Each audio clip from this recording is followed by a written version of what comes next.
ตังบุญยังสามินะอนุโมทิตา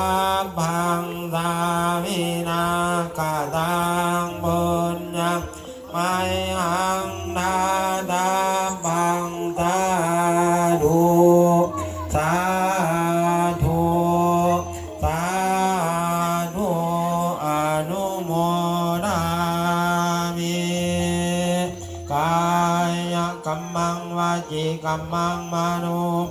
ทัพพะปะปังมุตังอโหสิกายกัมมังวาจีกัมมังมโนกัมมังทัพพะปะปังนัมมังทุตเพเดวาสักขจังอายังวันโนโอกาสารัตนังกะโลมาสาทุตเพเดวาสักขจังอายังวันโนโอกาสวันโนโอกาสารัตนังกะโลมา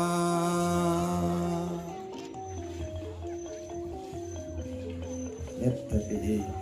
ต่อไปกับเป็นหน้าที่ข้าอาจารย์แจนทองนอกจะโฆษณาโปรดแผ่เมตตานอกผลงานโยมแต่นอกห้องกลางหัวฟ้าแต่นอกกลางว่าให้มนต์ได้รู้ญาติท่านใหญ่ครูเมติโกประธานพิธีจัดงานบุญและผู้นำพาสร้างวัดภูกระดีแห่งนี้สำหรับผักเสาพวกเขาก็ถือว่าได้ทำพิธีตักบาตรญาติน้ำเป็นที่เรียบร้อยแล้วต่อไปเจ้าภาพเจ้าบรสถาท่านใดนอกจากว่าโปรโมทนาสร้างสิมวัดภูกระดีนำญาติท่านตื่มนอกก็ถือว่าสิมในจดซื้อเสียงเฮียงนามนอกไว้นอก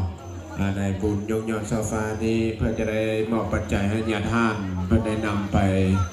สร้างวัดภูกระดีตื่มอีกเนาะแล้วก็พระอาจารย์สำนานเนาะได้ร่วมโมทนา100,000เนาะสาธุเด้อเก็บไว้ให้ได้ความกายประดังขนอยเด้อให้มีแต่ความสุขกายสบายใจ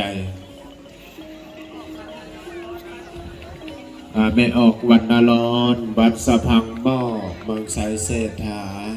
เนาะขอโปรโมทนาเติมอีก100,000กีบสาธุเด้อบุญคำนักพ่อสันติไม่ออกอารมณ์นี้สติเรามีแต่ความสุขกายสบายใจเด้ออยู่ดีทางยาวอยู่ห่าวทางเหือ100,000กีบสาธุ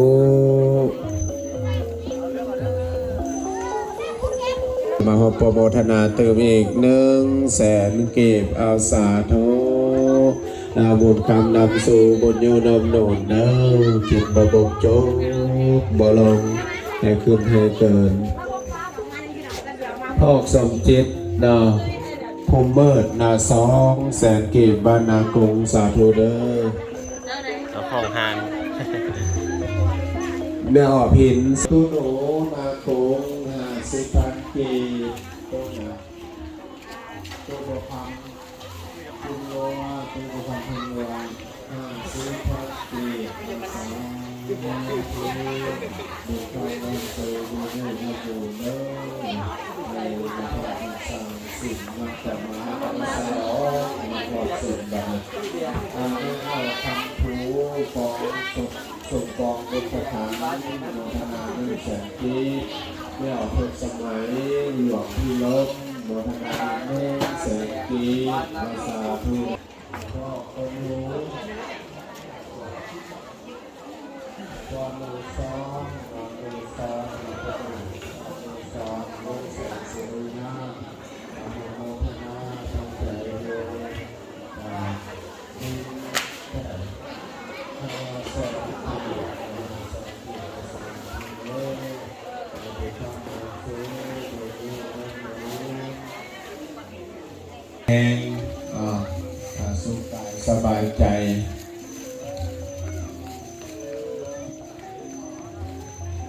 แม่ตุต่อบ้านเสียงแลนาบ้านเจ้าภาพเนาะโมทนา50,000กีบบ้านนี้มีแต่ไอเสียงได้เบิ่งแต่ไอเสียงเบิ่งให้ขัดอาทิตย์อาจารย์เบิ่งบ่เป็นเลยเสียงแลนาเนาะบ้านนี้นะ บ่มีจานกับมีจานเบิ่งให้เบิ่งงานให้สิคักเนาะมีจานมีทิศนี่100,000ก่อนเนาะเดือนต้นมุนเนาะบ้านทุนนัวโมทนา100,000กีบสาธุเด้อบุญธรรมนำสู้บุญอยู่นำโดนขึ้นเงินให้ไหลนองขึ้นทองให้ไหลมาได้ก็ออกไปเอาเด้อตื่นมือเศร้าให้เงินคำนั้นไหลหลังเข้าให้เข้าน้ำนั้นไหลหลังมาไปจ่ายไปแล้วบ่ทุกข์ใจจ่ายไปแล้วบ่ให้คิดหน้าคิดหลังอันนี้ครูบาไซวัดหัวขวา100,000กีบเอาสาธุเด้อบุญคำนำสู่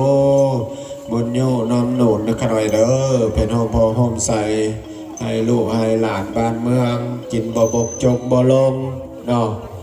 เจ้าภาพเจ้าเวลาศรัทธาผู้ละ10ละ5ก็ได้เด้อพอออกแม่ออกเด้อตามกำลังจิตตามกำลังศรัทธาแล้วอยากบูชาวัตถุมงคลกับบูชาเด้อตอนแรกเพิ่นจะได้ยกยอดแล้วได้เนาะตอนแรกเพิ่นจะได้ยกยอดแล้วไปบูชาได้เนาะซอยกันสร้างนำกระทำบุญเพิ่นว่าสร้างบุญย่อก็บุญเติมเสริมบุญมีเนาะแม่ออกบุญถนอมจันทราช50,000กีบหน่วยกู้ภัยประดาวทุก100,000กีบเนาะเอาสาธุเด้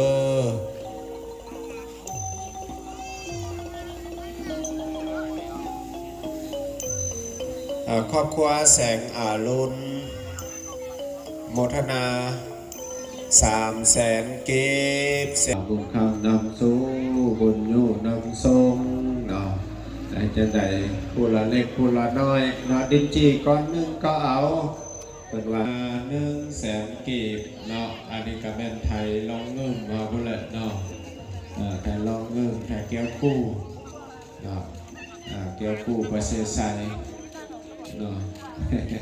ถ้าเรามานำผู้บ้านแล้วได้ออกอย่างไรนะได้ออก10 พาเท่าไหร่50,000กีบได้ออก10 พา50,000กีบเอาสาธุเด้อ